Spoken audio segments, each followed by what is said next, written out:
You know what? Studies show that financial literacy is trending downward. Young people know less about money than their parents did. And, it doesn't seem like they even want to learn. Everybody wants to be rich, but nobody wants to hear the truth.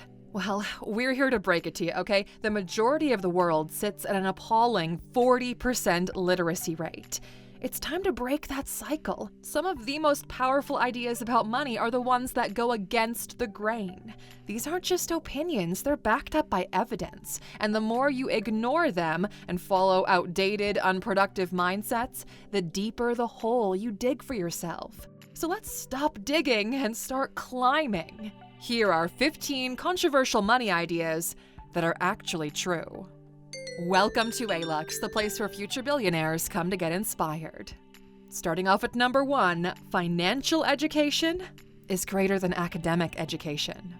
Real-world success is built on understanding just 2 things.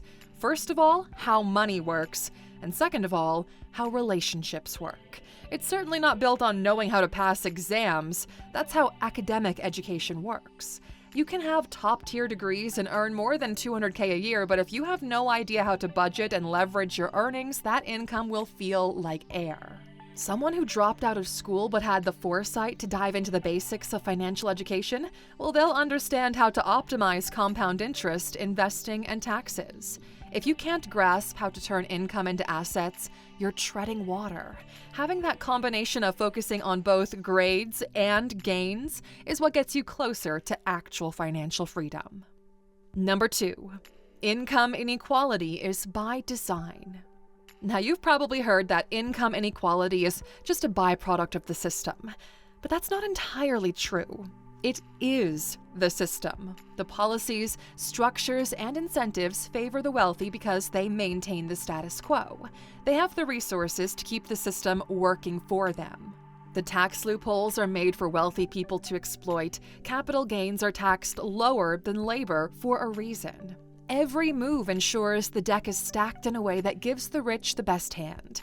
This means you can't fix inequality by working harder within the system. You have to do it by understanding that the system rewards ownership, not just effort. There are rules to this game. If you can't play by the rules, you lose. If you strictly play by the rules, then you'll win just enough to stay in the game without actually moving forward. But if you recognize the rules and play smarter, then you can claim your share. Is it unfair? Well, yeah. But at least knowing this gives you an edge. Number 3, hard work is overrated. The highest reward for hard work is a few nice words. Those nice words might make you feel good, but they're not going to make you financially secure. We can shout about it all we want, but the truth is, some people work grueling hours and barely make ends meet, while others make money spending their day on a golf course. Effort is only a small part of success. Leverage plays a much bigger role when it comes to knowledge, connections, and using systems that work for you while you sleep. Work smarter, not harder isn't just something people say because it sounds good. They say it because it's true. Working smarter pays off exponentially more than working harder. If most of your energy is spent on adding hours to the clock, then you need to shift it toward things that multiply results. Number 4, debt can be an asset. Now, debt is only the enemy for the financially illiterate. This is a typical example of using the system's rules to work in your favor. It can and should be your ally, not your enemy. You could get yourself productive debt, like a mortgage on a rental property that generates you income, or destructive debt, like high-interest credit cards that you don't need. Debt can magnify your opportunities and help you to build wealth faster than saving ever could. But you have to learn one of the most underrated skills in wealth creation: how to effectively and productively build debt. Number 5, investing in yourself isn't free. To grow and to move forward, you have to invest in yourself, but that comes at a cost, and if you can't afford it, well, you're probably going to move slower than the rate of the world progressing, and you'll actually get left behind. The trade-off isn't always going to be money. Sometimes it's your time, others it's your energy. No matter what, investing in yourself is always going to come at some kind of cost. When you decide to invest in yourself, you have to factor in your plan into your financial, time, and energy budget. In the end, the returns will be life-changing, but while you're wading through the process, it's gonna feel like you're walking with heavy weights attached to you. But we've done our very best to make sure the process is as streamlined as possible for you, and that's why we're offering you our biggest and best Black Friday deal ever. We've never done a discounted bundle this big before, but we want to make sure that you go into 2025 with the best resources and most support you've ever had. If you go to Alux.com/Black Friday and use the code BF24 at checkout, you'll get 60% off all 6 of our premium e-learning experiences from Alux.org, plus a lifetime subscription to the Alux app.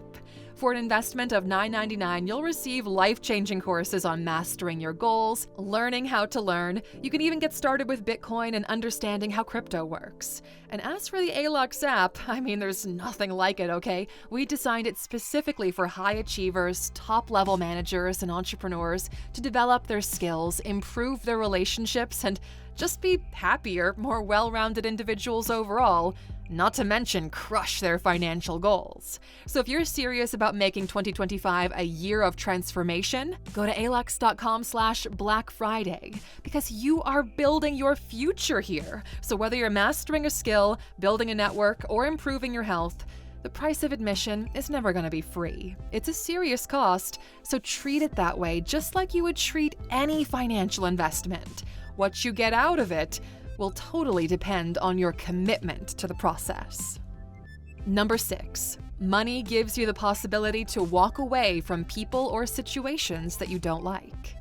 Look, not being able to walk away from a bad situation because you don't have the money can make you feel like you're in prison for a crime you didn't commit. Money buys freedom, and without it, you're more likely to stay trapped in a toxic, stifling situation. Having financial security is so much more than being able to keep up with the Joneses. It's your safety net, your resource that creates doors where walls used to be. Money is what gives you the power to pack your bags and walk away. It's what'll allow you to say yes to offers that match your values and say no to people who drain you instead of fuel you. Pushing aside your financial health in the pursuit of spending your money on experiences and enjoyments is risky. You risk leaving yourself powerless and at the mercy of someone who might not have your best interests at heart. Number 7, inflation makes the rich richer. Now, while most of the world is shouting about how much strain inflation is putting on their financial and mental health, the rich are wringing their hands with excitement. Inflation doesn't affect everyone equally. When you're wealthy, inflation, just like debt, can be a valuable ally. When prices rise, assets and commodities grow in value. And since wealthy people have so many assets, their net worth increases when everyone else struggles. For most people, every paycheck buys less time, and their rent, groceries, and bills keep on climbing. Those increasing costs aren't disappearing into thin air, it's being shifted upwards. The rules of inflation favor the rich. So if you don't want to be a part of that group struggling to stay afloat, well, you have to accumulate assets, benefit from the rules, and use them to get rich. Number 8, the lotto is a tax for poor people who can't do math. Statistically, the lottery is a losing game, but for a lot of people it feels like their only shot at wealth. So they spend what little they do have on buying that hope, and then their money gets used to fund state programs, which is exactly what everyone's tax dollars are meant to do. You might think that one lottery ticket doesn't cost that much anyway, but nobody buys just one ticket, especially if they're actually trying to win that pot. Everything adds up over your lifetime because those who play the most often can least afford to play it at all. This isn't a gamble for life-changing riches. It's a targeted tax for the most desperate people who actually can't afford to lose that money. It's marketed in the theme of luck, but it's just a money-making scheme for programs that tax dollars should be covering.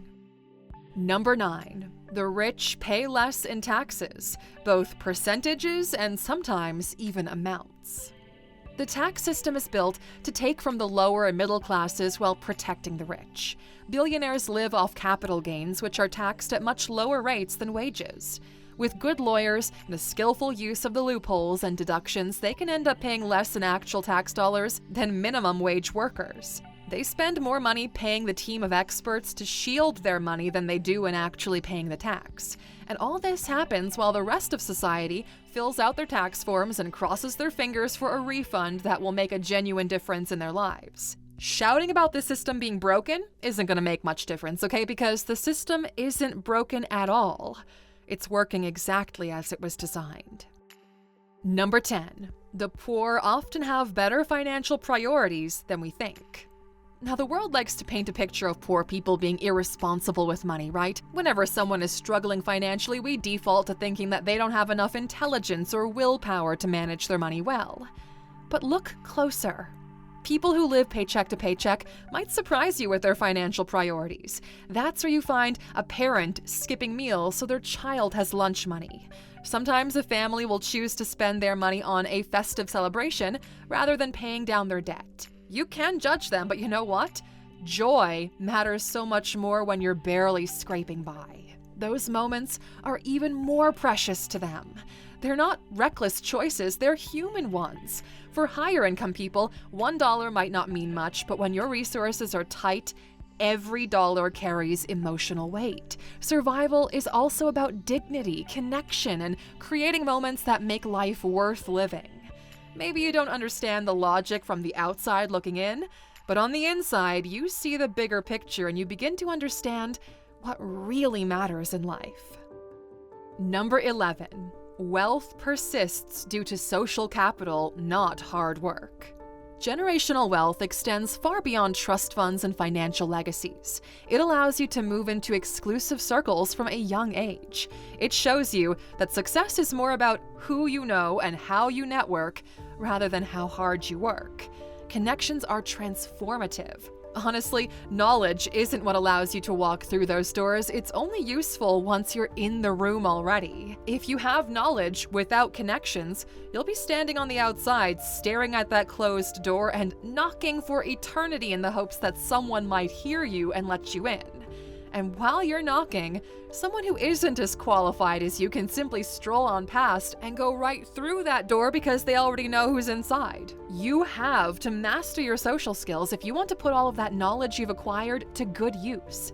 You could scream about nepotism and favoritism all you want, okay? But you'd be missing an important realization if you only focus on the unfairness of everything. The truth is that humans trust people they know. They're not trying to shut the door on you specifically, they're trying to protect and elevate themselves. If you can build trust and relationships as you walk through the hallways, then even if you started with nothing, you will have some kind of leverage once you get to the door. Start building your network intentionally and genuinely right now. And by genuinely, we don't mean designing professional-looking business cards and shaking everyone's hand. Actually put in the effort to have conversations with people. Listen to them, ask them questions, focus on what they have to say, and stay away from what you want from them. Networking is about them, not you and what they can do for you. So chill out, okay? Add value to people's lives first. That's how you turn relationships into opportunities. Number 12. Most male problems can be solved by money. Society expects basically just one thing from men, right? To provide for their families. In modern times, women are also expected to be providers while still following the traditional expectations of being the emotional support pillar and relationship builder. The irony is that while women actually face greater pressure because they have a broader range of expectations, men struggle more because all they needed to do was focus on one thing, make money, and they failed. At least, that's what a man who's unable to provide has to face. Men are socialized to attach their value to financial success and their ability to provide. There's a quiet humiliation and feeling of inadequacy if they can't do that. Financial resources can lift those burdens. For men, financial resources don't just pay for things, it also makes them feel more confident, gives them security, and buys them time to focus on their growth. Because the truth is, men are kind of poor at emotional regulation. Now, this is a generality here, but women are more likely to be able to work on themselves even when they're broke. But men don't seem to have that same ability. They need financial stability to feel like they bring value to the world. Money becomes a direct solution because, well, it solves this one expectation and everything else that comes with it. Number 13. Frugality is the least productive path to wealth. Frugal living has become more popular in the last few years, right? Some people are going to extremes with it, like moving into mobile homes and only eating whatever they grow in their little garden. It's a good way to make major behavioral change and learn about just how many things you can actually live without. But it's not really a sustainable way for everyone to live, especially if you want to build wealth. Cutting expenses takes a lot of mental load and emotional energy. If you're spending most of your time and energy on trying to trim the fat so you can save, then you probably don't have enough left over to focus on how to actually increase your income. Cutting costs has limits. Earning and investing don't. That kind of strict saving program causes you to be scared of any expenses, even on opportunities that will pay off in the future. It gets you stuck in a cycle of limitation, not just with spending, but with your income too. You can only reach true wealth by expanding your earning capacity, and often that means you'll have to spend money to make money. You should be using it as a tool, something that helps you along, because saving alone is not a strategy. Number 14. Income inequality affects everyone, even the rich. Inflation might benefit rich people's pockets at first, but there is a societal ripple effect that a lot of people are missing. California is like an exaggerated dystopian example of this. You'll find some of the richest, most famous, and bougie people living there, people like the Kardashians, who still base their brand on flaunting their wealth. Yet, the state has one of the worst unhoused situations in the world. The wealth gap in California is so wide that trust has eroded. It's shrinked opportunities and created a dangerous dog-eat-dog world for people across all income levels. And when the wealth gap is this wide, it destabilizes everything. The wealthy might be able to avoid looking at what's happening by hiding behind their big mansion walls and their tinted G-Wagon windows, but the instability is palpable there. It doesn't feel like a great place to live right now. And number 15, luck plays a bigger role in success than people think. In 2018, theoretical physicist Alessandro Plukino released a groundbreaking study on talent versus luck. So using simulation models, they recreated a world where people with different degrees of talent navigated life. Their findings showed that luck often outweighed talent in determining long-term success. The study showed that talent is necessary to seize opportunities, but the most successful people often aren't the most talented. They were just the ones who found the opportunity at the right time. The simulation showed that moderately talented people who had bursts of luck outperformed highly talented people who never caught a break. So you should be out there searching for that lucky break as often as you can. Don't just stay shut up behind closed doors, only focusing on your skills. Get outside and go overturn as many rocks as possible, because one of them is bound to have some gold underneath. And since you stuck with us all the way to the end, we've got a bonus for you. Today's bonus controversial idea is that the rich stay rich because they value time more than money. You'll never get rich if you focus on making money and saving money. You need to focus on making money and saving time. Money is renewable, time is not. And if you're only chasing money in the pursuit of wealth, well, you're going in the wrong direction. You need to think about how you can save time so that you can spend it on things that generate greater returns. Like a business professional who hires someone to do the cooking and cleaning for them. It might seem extravagant, but you can make more money when you hire someone to do that because you're spending that time on deals that actually increase your net worth. Every minute you spend doing something meaningful compounds over time, and that creates exponential results. There's a difference between being indulgent and being strategic.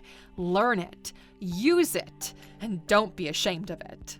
And that's all we got for you today, Aluxer. Share your favorite controversial money idea in the comments. We'd love to hear it. We'll see you back here next time. Until then, take care, my friend.